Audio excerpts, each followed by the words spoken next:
Tragedy struck in Marion County last night. 6 people are dead and 1 more is in the hospital as a domestic dispute turned violent. News 12's Nick Hill was in the small community of Sequatchie as he learned there were signs of trouble for months.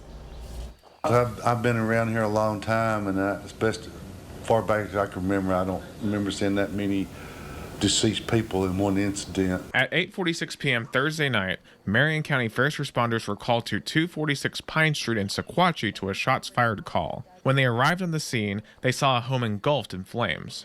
They did pull some people out. Then after further investigation, we found out it was actually a murder-suicide. Sheriff Burnett says that Gary Barnett, in his late 40s, is the suspect in this incident. He says that Barnett's estranged wife, Regina Barnett, her daughter Brittany Perez, and Perez's 3 children, 2 females and 1 male, are the deceased victims in this incident. Sheriff Burnett says that Barnett shot an unknown number of victims before setting the house on fire and then turning a gun on himself.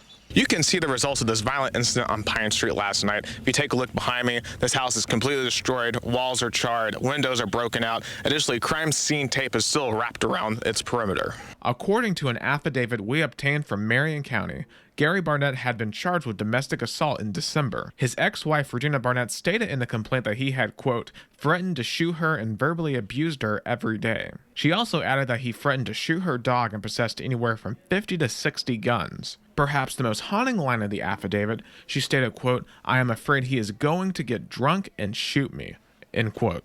The TBI will be leading this investigation with assistance from Marion County Sheriff's Department. You know, I was raised in that area, so I'm real familiar with that area, and it's things like this just don't happen.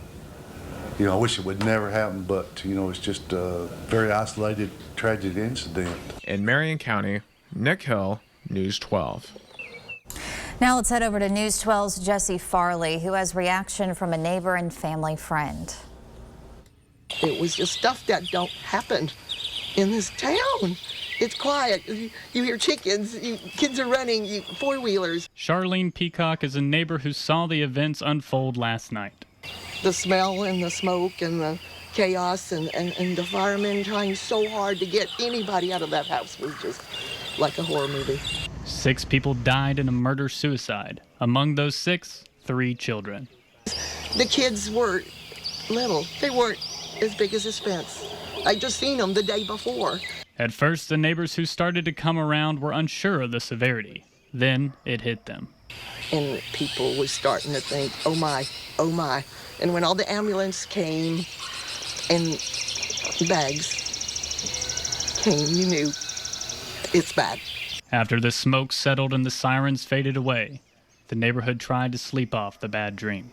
And then when I got up, it was like, it's just like hit again this morning. So I come out, and it's like, it really is not a nightmare. It really did happen. As the sun rose and people left for work, this neighborhood mourns. That's a major loss to several people connected here besides this neighborhood. Reporting the tragedy in Marion County, I'm Jesse Farley, News 12.